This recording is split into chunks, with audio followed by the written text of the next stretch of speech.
All right, so welcome everybody to the Brown Bag Lunch program now for July at Lawrence Heritage State Park. My name is Rich Padover. I'm the summer interpreter or tour guide here at Lawrence Heritage, and I just want to point out a few things first before we get started. Tomorrow, of course, is the 4th of July, and we'll be having our 18th annual old-fashioned 4th of July celebration here at Lawrence Heritage, as you can tell from the surroundings here now today. If your schedule permits, you're all invited to come tomorrow. We have a very nice program planned. It's the same program every year, but no less exciting. And everything is on the pink flyer that is available in the back of the room and downstairs as well. But basically, beginning at 11 a.m. tomorrow, we'll have a barbershop quartet performing outside until 11:45.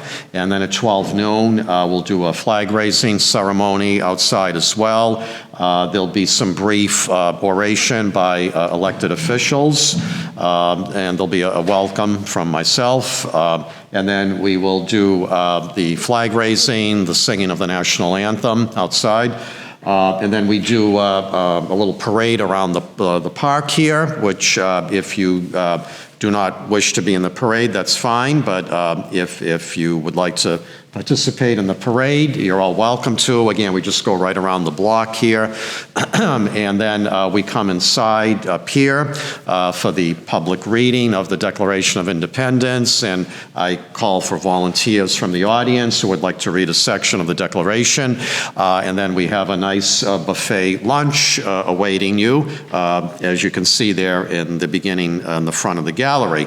So we'll have hot dogs, hamburgers, sandwiches, chicken salad, tuna salad, there'll be potato salad, potato chips, cornbread, and then we have several different desserts that we'll be serving as well.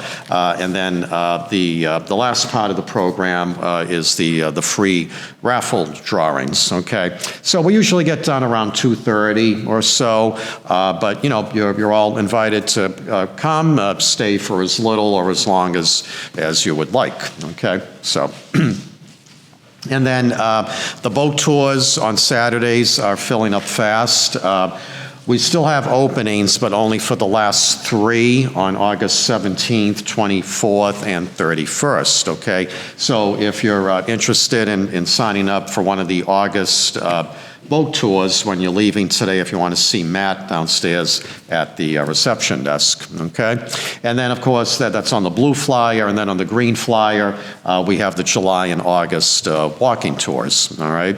And then for the month of July itself, Tom Spitaleri, historian, friend of mine, has his exhibit up here on display in the community room and in the gallery. All right, so today, tomorrow, during the month of July, if you'd like to see Tom's exhibit, okay. And it might be August too. Okay, and depending on circumstances, it might get extended into August as well. Okay, so. So that's it from what I can remember now, what I need to tell you about our programs here. So on to today's topic now for the Brown Bag Lunch. Happy 248th, the birth of the USA. All right. So as we get ready to celebrate the 248th birthday tomorrow of the United States, and also looking ahead to the big 250th in a couple of years, we recall the Founding Fathers, a group of delegates and American revolutionary leaders of the late 1700s who united the 13 colonies, oversaw the War of Independence from Great Britain, established the United States of America, and crafted a framework of government for the new nation. Historian Richard Morris identified 7 figures as key founders based on what he termed the triple tests of leadership, longevity, and statesmanship as follows. So we have John Adams, Benjamin Franklin, Alexander Hamilton, John Jay, Thomas Jefferson, James Madison, and George Washington, okay? Now, of course, this is purely subjective, right? Other people might add names to this list, might subtract some names, okay? But according to one historian, Richard Morris, this is those 7 are the ones who he defined, who he thought would be included in the Founding Fathers, okay? Most of the Founding Fathers were of English ancestry, though many had family roots extending across various regions of the British Isles, including Scotland, Wales, and Ireland. Okay, so there's your little introduction there. Now, to the nitty-gritty here. Tom? Quick question. Yeah, go ahead. Me being a fellow historian. Yes. This is the first time I've seen the most important name on that list. And that's John Jay. I've never John seen Jay. that list. Well, all right. Chief Justice. Most of this country, then. Yeah, quite a lot. Here I'll do a talk on John Jay. There we go, Tom. All right, there's a topic for a brown bag lunch. Yeah. Right. Next year's brown bag lunch. All right. Even though John Jay wasn't from this area. No. He was a very important figure in America. Yes, we have the Jay Treaty, and then, of course, Chief Justice of the Supreme Court, right, among other things. Yeah. So, yeah, okay. There you go, next summer. That'll be, right, one of your talks next summer, okay. All right. Number 1. Who exactly now was the first person to coin the term Founding Fathers? All right, would anybody like to share their answer with us? No, sorry, no. I said B. No, sorry. All right, we got it down to a 50-50. What's that? V? No. No, okay. There we go. C, yes. I stumped all of you with this one, didn't I? Okay, right? But you know, but any of those could have, right? Any of those seemed realistic, right? And that's why I gave you those choices there, right? Because they all seemed plausible, didn't they, right? Okay. But yes, U.S. Senator Warren Harding, okay? Now again, U.S. Senator, right? Not President Harding, but U.S. Senator Harding, okay? So what happened was, at the Republican National Convention in 1916, Warren Harding, then senator from Ohio, was the keynote speaker, okay, at the RNC in 1916. So when he gave his keynote speech at the convention that time, that is when he mentioned it, okay? Then, when he got inaugurated, when he ran for president in 1920 and won, and was inaugurated March 4th. Back then, Inauguration Day was March 4th, right? That changed with FDR. But when Harding got inaugurated March 4th, 1921, he repeated it again in his inaugural address, okay? So first person to say it, to refer to it, okay, 1916 at the RNC. Then 5 years later, mentioned Founding Fathers again during his inaugural address in Washington, March 4th of 1921, okay?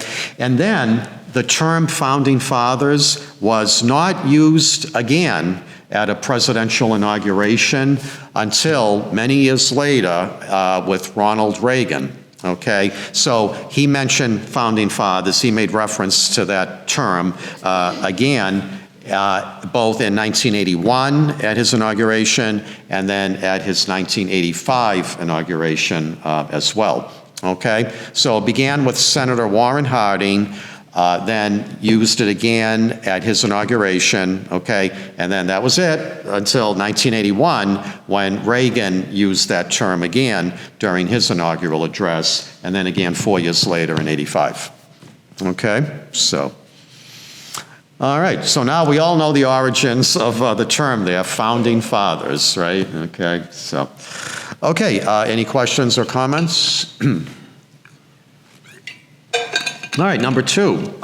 Prior to 1776, what was the United States of America known as? Anybody want to volunteer their answer?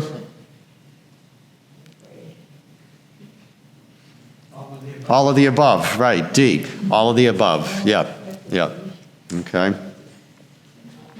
So, we didn't know what to call ourselves, right, okay? Because we weren't really organized yet, right, okay, prior to receiving independence from Great Britain, okay? So some people refer to us as the United Colonies, right, which made sense, right, the 13 original colonies. Other people said, oh, we're the United Colonies of North America, right, which geographically speaking, that's correct, okay? Other people refer to us as the 12 United English Colonies of North America, okay? Which again, technically, that would have been correct as well, okay? Because, we were the American colonists here, right, but of British origin, okay, before independence. So all of the above would be the correct answer, all right? And if you think about it, and I think I gave a talk on this, and some of you were here. It's the same thing with Lawrence, right? Before Lawrence became known as Lawrence, right? People living here at the time were calling it different names, right? Does anybody remember? And I know some of you were here when I gave that talk. Anybody remember? Merrimack, right? So Merrimack was one name, original name for the city of Lawrence. And I think I mentioned this during my talk, those of you who were here. The first post office in Lawrence, okay, was, for postal purposes, was known as Merrimack, okay? So, what else was Lawrence known as? New city. The new city, Tom, right, correct, right? For lack of a better term, right? The new city, right? Whoa, that's really original, right? But they didn't know what, right? Because it was new, right? So I mean, so, all right, the new city, right? Anybody else remember the other names? Okay, that's okay. Essex. Okay, some people were calling Lawrence Essex at first, okay? And another name that some people were calling Lawrence at first was Abbott Bridge, okay? Referring to one of the early bridges that crossed over the Merrimack River, connecting Lawrence with Andover, what was then Andover, right? Okay, so when I came up with this question, it reminded me, same thing like with Lawrence, right? They didn't know what to call Lawrence originally until town meeting, January of 1847. The townspeople got together at the Essex Company when it was on Island Street, had a meeting and voted on Lawrence, okay, in honor of the Lawrence family. And Abbott Lawrence himself was the biggest investor in Lawrence. He poured in about $1 million of his own money to develop this city, okay? So in honor of Abbott Lawrence and his family, Amos and the others, okay, town meeting that time decided to name this new city Lawrence in honor of the Lawrence family, okay? Tom, is your hand up? Or you're just scratching yourself there? Okay, yeah. Okay. Yeah, that's like in class, right? If I see a student, doing something like that, and just to play it safe, I'll say, oh, okay, so-and-so, is your hand up or you're just stretching or you got an itch or something, Okay, so, Tom, yeah. Why only 12 colonies in the C choice? Oh, okay. Because that's a good question, actually. Apparently, they were the 13th, I guess, whichever one that was. I guess the 13th, Rhode Island, I think maybe. Apparently, the 13th one hadn't yet, I guess, formalized things, okay? So I guess that accounts for the 12 there, yeah. So, okay. Yeah, and it's the same thing like when it was time to ratify the Constitution. There were some holdouts as well. At the Constitutional Convention, there were some holdouts as well, all right? Different states, for different reasons, refused to acquiesce right away, okay? That's what was being determined there as far as our independence, so, yeah.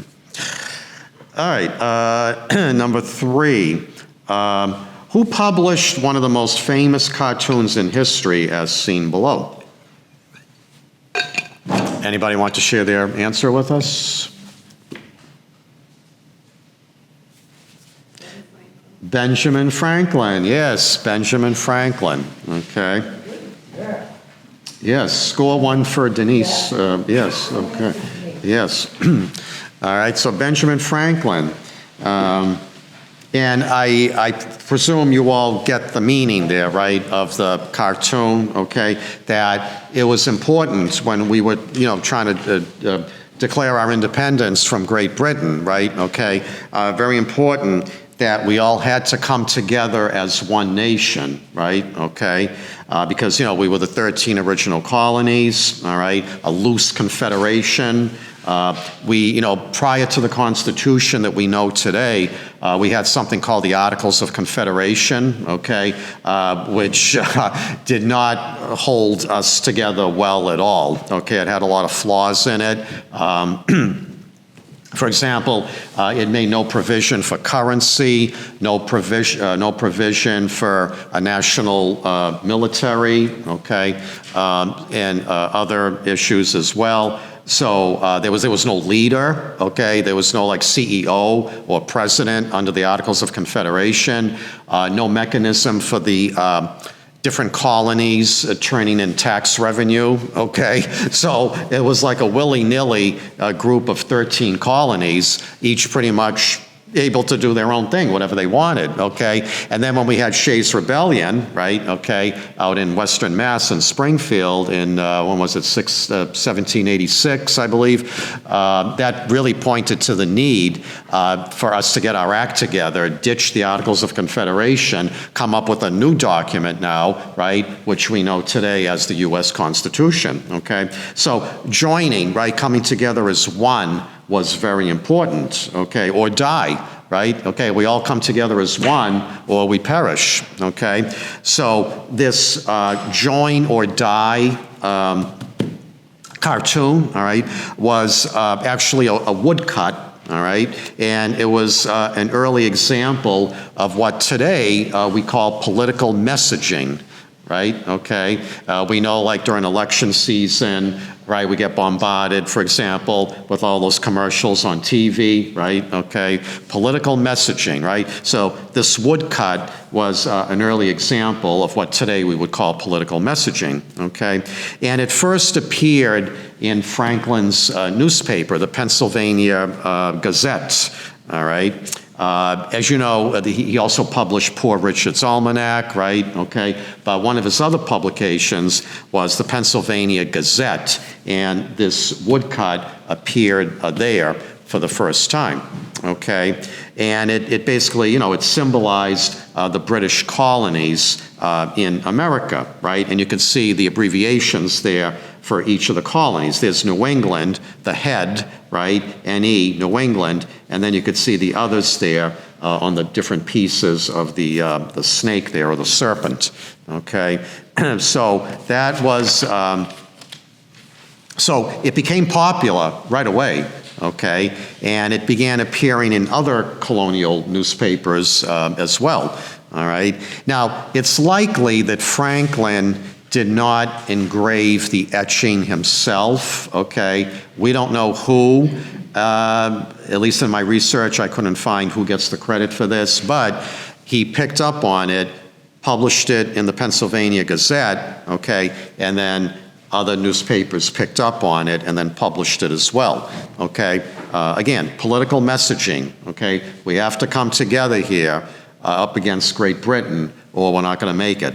Okay, because Franklin was very talented. Okay, but this is that we know of. This is not something that he would have been able to do. Okay, but again, the origins we're not sure, but he picked up on it and published it. Okay, so. Okay, any questions or comments on number 3? Okay, number 4. On Monday, September 9th, 1776, which one of the following bodies adopted and approved the name, here we go now, United States of America. Okay, would anybody like to share their guess, their answer? B. B, very good, Tom. The Second Continental Congress. Okay, Second Continental Congress. Now, at that time, in 1776, okay, the Second Continental Congress would have pretty much been what we could consider the governing body of the United States, okay? They were making a lot of the decisions regarding our country at the time, okay? Again, we didn't have the U.S. Constitution yet, okay? But we had the Second Continental Congress made up of delegates from the different colonies, okay? Now, just so you know, the First Continental Congress didn't last long at all. It was only in existence during the fall of 1774, okay? Then we had the Second Continental Congress from 1775 until 1781, okay? And again, they were making a lot of the decisions in our country that needed to be determined, and they were trying to work out, what would you call it, an agreement with Great Britain, okay? You know, can we try to compromise? Can we try to come together? All right. So the Second Continental Congress was trying, you know, they were expressing our grievances to Great Britain and see if they could maybe meet us halfway, which they didn't, okay? But they, you know, the Second Continental Congress made an effort, okay, to try to work out things with Great Britain, okay? So, First Continental Congress was September and October of 1774. Second Continental Congress, 1775 to 1781, all right? Then from 1781 until 1789, we had the Articles of Confederation, all right? But again, highly flawed. It provided for a very loose confederation of the 13 colonies, and that led to a lot of issues, again, with currency, with the militia, all right, among other things, tax collections, all right. So 1781 to 89, Articles of Confederation, and then 1789 to the present, of course, the U.S. Constitution, which still guides us today, okay? So. All right, any questions or comments? Okay. Number 5, which of the following documents was signed at Independence Hall in Philadelphia? Would anybody like to share their answer with us? Very good, Arlene. All of the above, D. Okay, all of those very important documents in American history were signed. One of the commonalities among them is that they were all signed at Independence Hall in Philadelphia. Okay. Now, you know, of course, how Philadelphia, of course, is called the city of brotherly love, right? But there was anything but brotherly love, right, going on there during, like, the Constitutional Convention, okay? As you may know, there was a lot of bickering there among the delegates, right? They couldn't agree on much. It was a hot summer that time, right? And, you know, they were sweating it out there, literally and figuratively. What's that, Tom? There was a sword fight. And perhaps, that I'm not aware of, but I wouldn't doubt it. Even a sword fight, perhaps, then, yeah. Okay, you know. But, you know, they hung in there. They did what they had to do, right? They created a document for us, a new document that we know is the U.S. Constitution today, you know, so, which has guided us since 1789. So, and by the way, and as far as Independence Hall, it opened in 1753, and today it's operated by the National Park Service, okay? So if you go to Philadelphia and you go to Independence Hall, the National Park Service does give public tours there of the facility, okay? So, all right, so any questions or comments about that? No? Okay. Oh, and one other thing about Independence Hall, by the way, it was originally used as the Pennsylvania State House. All right, so that was its original purpose. Okay, so. Okay, number 6. One of America's most iconic paintings is the Spirit of 76 that is stapled to the back of this quiz. It was originally titled Yankee Doodle. Tom, you want to sing it for us? Okay. And painted, was that your hand going up there? And painted by Archibald Willard of Cleveland, Ohio, for the 1876 U.S. Centennial exhibit in Philadelphia. Although Willard subsequently created a number of copies of the painting, the original is displayed in which one of the following locations in Massachusetts? All right, anybody want to? Yeah, very good, Tom. Yeah, you look like you knew this one. You can see more of them on that window over there. And then that's one of your displays there on the window. Yeah. Yes, okay. So Abbott Hall in Marblehead, okay? So, yes, so we have it here in Massachusetts, okay? So Abbott Hall is the name for a town hall in Marblehead, okay? Nice seaside community right next to Salem, Mass, right? Gorgeous harbor there, okay? So it's hanging, if you ever visit Marblehead and you go to Town Hall, it's hanging in the Selectmen's Meeting Room at Town Hall, again, AKA Abbott Hall. And if anyone's interested, usually during Trails and Sales, which is an Essex National Heritage, 200+ events from all over this area in September, the last 3 weekends of September. There's usually an event around this during the Trails and Sales. So if you go to trailsandsales.org starting August 1st, you'll see the 200 free events in Essex County. And that's usually when you have a historian do a talk around. Yeah, So I've okay. been to it, it's really good. Okay, all right, thank you, Tom. All right. And just so you know, too, if you ever go there, also on display in that meeting room, it's not just the Spirit of 76, but they have other notable paintings on display there. There's some artifacts and some historic documents, okay? And I'll tell you a little bit about the painting itself, okay? Basically, the painting, okay, you're like, okay, so, why are they doing this, right? Why was it painted? What's the meaning there? Okay, the painting shows how armies used music, okay, to communicate military orders to the soldiers, okay?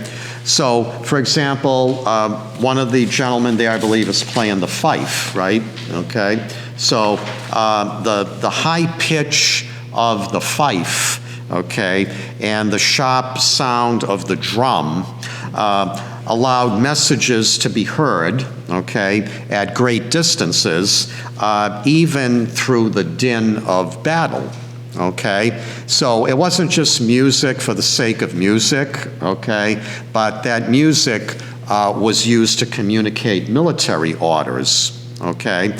Again, by the high pitch of the fife and the sharp sound of the drum, okay, messages were transported to the soldiers at the battlefront there, okay? So, and the drum beats, right, okay, indicated, for example, when to load and fire your musket, okay? Or it also, the drum beat, again, depending on which way it was done, and the soldiers would know to listen, okay, to the particular beat of the drums, okay? So it would indicate when to load and fire your musket, or it announced which direction to turn when marching, okay? So again, there was a method there to that music, okay? And the fifes played various tunes to indicate ceasefire, peace talks, or surrender, okay? So again, the fife there, very important, okay? So, and again, the soldiers knew this, okay, how to listen for what, the particular sound of the fife, okay? What message is it giving us, okay? Which included when to call for a ceasefire, when to call for peace talks, and or when to put up the white flag and surrender, okay? So, all right. So it's not, again, it's not just a picture, right? Not just music for the sake of music, okay? But there was a method to the music and the way they were playing it and the tunes and the pitch, okay? And by the way, I'll just say one other thing about Yankee Doodle here, the Spirit of 76. Some people theorize that these men were drunk when this was painted, okay? Maybe, we don't know. A lot of people back then, tried to drink away their problems, right? Okay, it's pretty well documented, okay? It's possible. For example, the gentleman in the middle, I don't know, he does have that kind of look, right, perhaps, right? That he might have had too much to drink, okay? So, we don't know for sure, historians, but it's possible, that these men were drunk, as some people theorize, when the painting was done, okay? So, It's a little bit like the early pictures of Washington. Yeah. Okay, yeah, that's right. You can see kind of Washington in there, perhaps, yeah, so. Later on, the 1800s, the bugle take the place of the... Yeah, and then the bugle, of course, right. Then the bugle came more into existence and more into being, right, like, and for military purposes, right, reveille and all that, right, so, yeah. Okay, before we move on, any other questions or comments? Number 7, which one of the following dates could technically and perhaps more accurately be considered Independence Day rather than July 4th, 1776? Oh my God, I did all this for nothing here, Look, right? But no, we'll have a lot of fun tomorrow. But anyway, okay, getting back to the question. Okay, so anybody want to volunteer their answer? Be careful now, right? This could be a little tricky, right?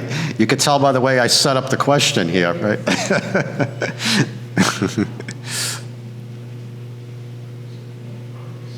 All right, who wants to go out on a limb and volunteer their answer? Anybody? C? No, sorry, Tom, no. What's that? No, not B. D. D. All of the, and I'll explain now. D. All of the above. Okay.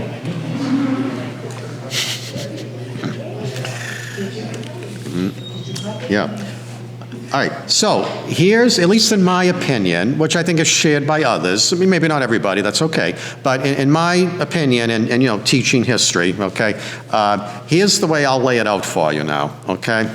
All right, now, so July 4th, what happened on July 4th, 1776? Okay, the Second Continental Congress, okay, adopted and approved the Declaration of Independence, right? The two A words there, adopted and approved, right? Second Continental Congress adopted and approved the Declaration on July 4th, 1776, okay?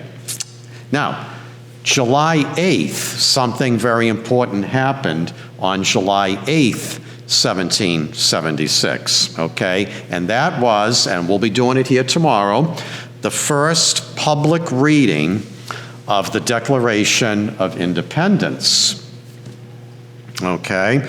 At the Pennsylvania State House in Philadelphia, okay? So July 8th, 1776, the first public reading of the Declaration at the Pennsylvania State House in Philadelphia, all right? So because of that, okay, and this is subjective, so that's fine, but because of that, some people say, oh, well, July 8th now, really, should be Independence Day, right? Because that's when we had the first public proclamation, right, okay, of the Declaration of Independence, all right? So in a way, you know, you could say, all right, maybe July 8th, right, is plausible, okay?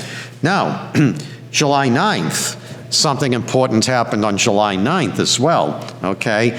That is when all 13 colonies approved of the Declaration of Independence, okay?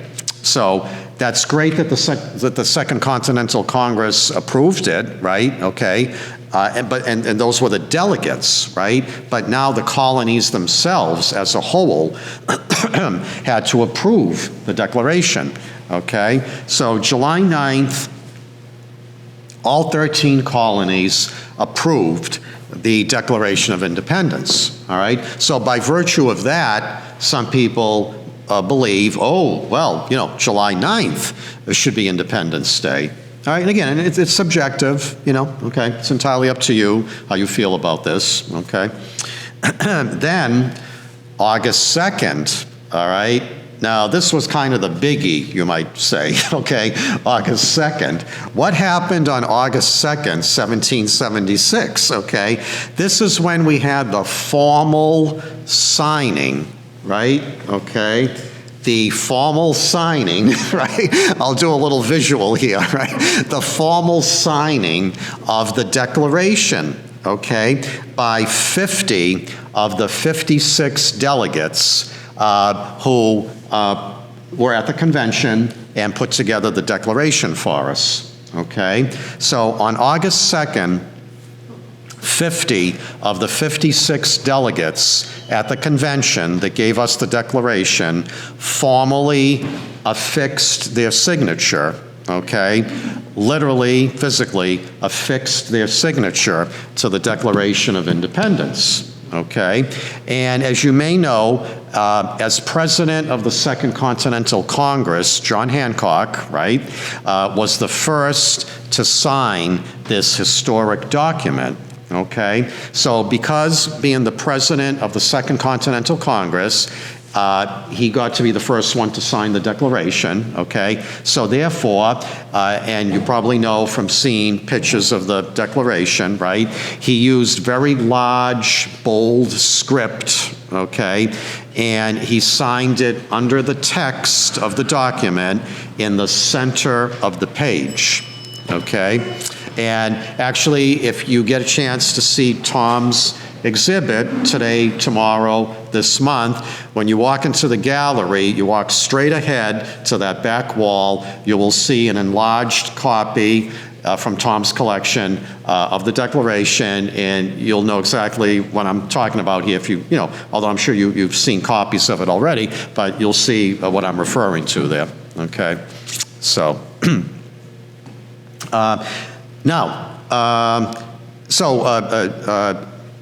so Tom Coughlin, I know what you're thinking probably now, right? You're about to ask me, Rich, what about those other six, right? What about those other 6 delegates, okay? And maybe others might be thinking the same thing, right? Okay, so just so you know, for all your information here, all of you, 5 of them signed it later in the year. Okay, you know, back then it was hard to get everybody because of travel distances, communication back then, right? Okay, so 50 of the 56 signed it August 2nd, okay? 5 of them signed it later in the year when they got around to it, okay? And then one of them, actually, Thomas McCain, okay, did not sign it until sometime after January 1777, okay? Just didn't get around to it, you know, too busy apparently doing other things, okay? All right, you know, right, everybody has excuses. Oh, I was busy doing this, well, you know, right, okay. So, sometime after January 1777, the 56 out of the 56, okay, the 56th out of the 56 formally signed it, Thomas McCain, okay, so.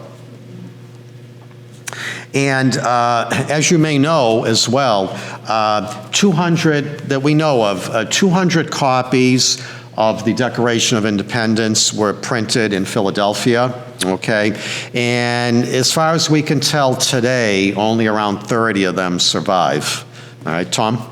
They actually have one, the Society of Preservation of New England Antiquities owns a ton of properties in New England. And the Gilman estate, Gilman in Exeter, who was anybody from this area knew Bernie Mac, who was the senator. They found a declaration in the wall when they were taking apart the cabin to fix it. They found an original copy of the declaration about Wow. 15, 16 years ago. Well, Well, there is one copy there in Exeter. in Exeter, which Yeah. was found in Gilman's cabin. Okay. One of the signers. Yeah, of the Declaration, yeah, So okay. It's interesting that they're still out there. Oh, yeah, and most of them are either in private collections or museums, you know. It's worth, So, yeah, Tom, yes. Woburn Public Library has one. Which library? Woburn. Woburn. Okay, so apparently there's one in the Woburn Public Library. Thank you. Okay, all right. on display or what? No, it's in their archive. Yeah, okay, all right. Okay. So that's why I was sort of kidding with all of you, but I was serious as well, that, Independence Day, well, July 4th, that's what's been accepted all throughout history now as Independence Day. But, you can see that July 8th, July 9th, August 2nd, some very important things also happened on those days, right? That could, for some people, perhaps qualify for Independence Day, But again, it's subjective, and you can make up your own mind, So, all right. But again, tomorrow, be here. We're still going ahead with it here tomorrow. Okay, so. When was the bell rung so hard that it cracked, would you figure? What's that about the cracking?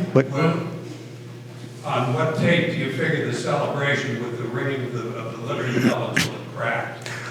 When do you figure that took place? Okay, well, all right, I believe the Liberty Bell cracked during the funeral of Chief Justice John Marshall, which I think was 1836, okay? So it was fine, I believe, up until then. And then when Chief Justice Marshall died, the day of his funeral, when they were ringing it, I'm pretty sure that's when it cracked, 1836, I think. Yeah, all right. So that's why, when you see the Liberty Bell depicted now, right, if it's done correctly, there's always the crack drawn into the depiction of the Liberty Bell, okay?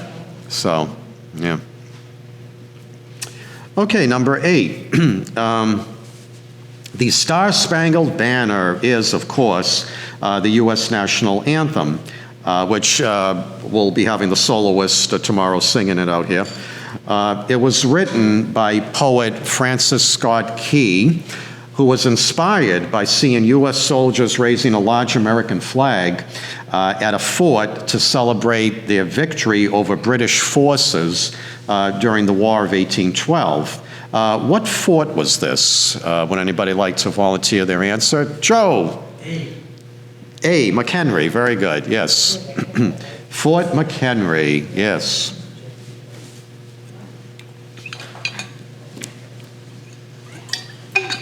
So, just a little information for you there.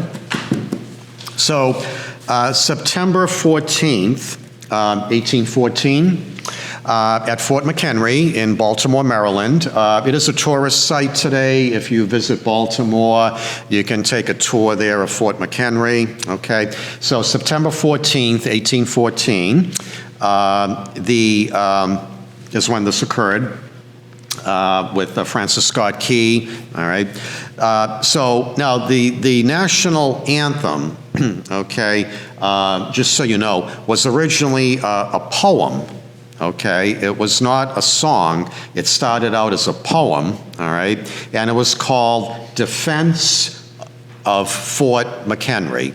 All right, quote unquote, Defense of Fort McHenry. And defense, instead of an S, for the second last letter, it was a C, okay? Kind of like what I think they call Old English, okay? So defense with a C instead of an S, of Fort McHenry. Okay, and it eventually became the Star-Spangled Banner and the U.S. national anthem.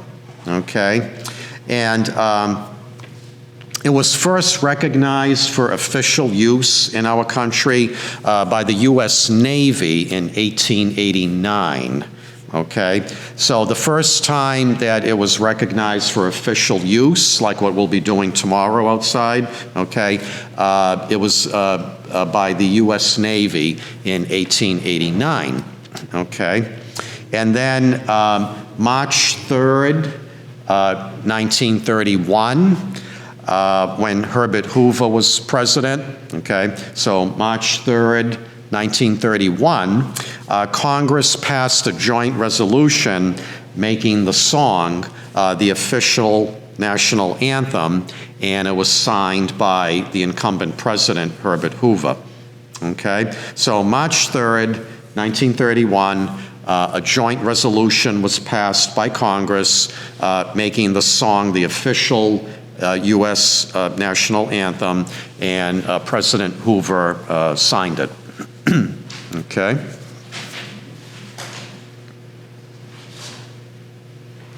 So again, that flag raising there that inspired Francis Scott Key, and again, we'll be doing our own flag raising out here tomorrow, September 14th, 1814 at Fort McHenry. Okay, so, all right, we'll do the last two now. Any questions or comments? All right, number 9.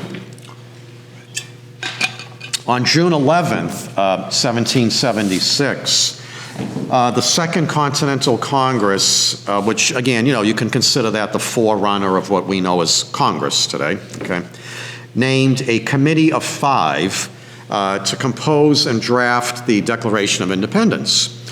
Which one of the following accurately lists the 5 members of this committee? Anybody want to volunteer their answer? Yeah, this one could be a little tricky, right?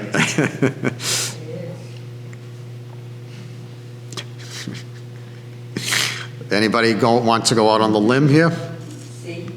What's that? C. C? No, sorry. No, sorry. All right, so we got it down to 50-50 now, thanks to the Danios here, right? We got, they opened it up for you now here. D. Not D, no, sorry, no. Okay, so B, right? So process of elimination now, right? So B, okay. But thank you all for your valiant efforts here, yes. I was Livingston. I don't know the other ones. That's what threw me off. D. I don't remember Robert Livingston. Okay, Livingston was a delegate from New York. Oh, okay. Okay, he was one of, because they all sent delegates, Right. right? Okay, so he was one of the delegates from New York State. Okay, and we'll be mentioning his name tomorrow when we do the public reading of the Declaration. So that committee of 5, okay, consisted of Thomas Jefferson. Now, I think you all probably knew the first 2, right? There was probably no guessing there, but your 3rd, 4th, and 5th names there, that's where it got a little tricky now, right? But Thomas Jefferson, John Adams, Benjamin Franklin, Robert Livingston, and Roger Sherman. So Jefferson, of course, was from Virginia, Adams from Massachusetts, Franklin from Pennsylvania, Livingston from New York, and Sherman from Connecticut. Okay? So,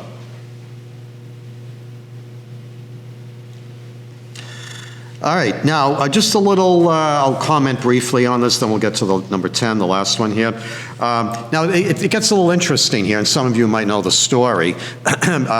Jefferson wanted Adams, okay, to be the main author of the Declaration of Independence, right? Because we associate it with Thomas Jefferson, right? Okay, but Jefferson actually said to Adams, why don't you be the main writer of the Declaration? Okay, but Adams turned it down. Okay, why? Well, Adams thought that a Virginian should write the Declaration of Independence, right? Virginia has a storied history there during especially our early years, right? The land of presidents, for example. A lot of our presidents came from Virginia, okay?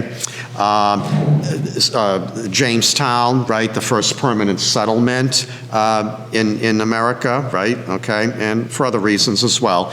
But Adams told Jefferson, he's like, no, you know, it should really be a Virginian who writes the Declaration, okay?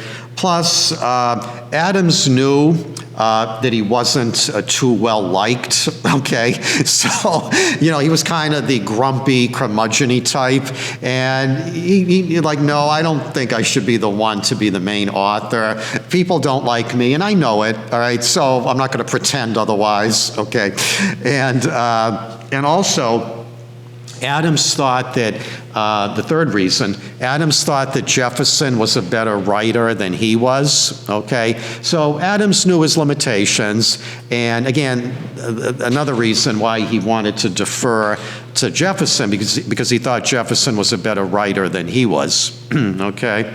So so Jefferson is like, well, okay, all right, fine.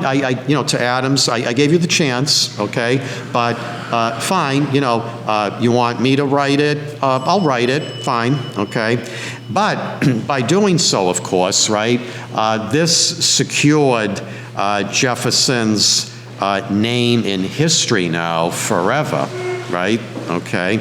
And, you know, he was only 33 years old at the time, okay, a young gentleman, right, okay, but, you know, Adams had a lot of faith in him, all right, and Jefferson was happy to do it, okay, and again, by doing so, his name was secured in history now forever, okay, and a couple of other things about the Declaration. Jefferson, so Jefferson wrote it, okay, fine, I'll be the main author, okay, but what he did is he gave a draft. Once he came up with the draft of the Declaration, he did give it to Franklin and Adams, and he said, here, look it over and see if you want to make any alterations or corrections, okay, and they nothing major, but Adams and Franklin did put in some changes that they wanted, okay?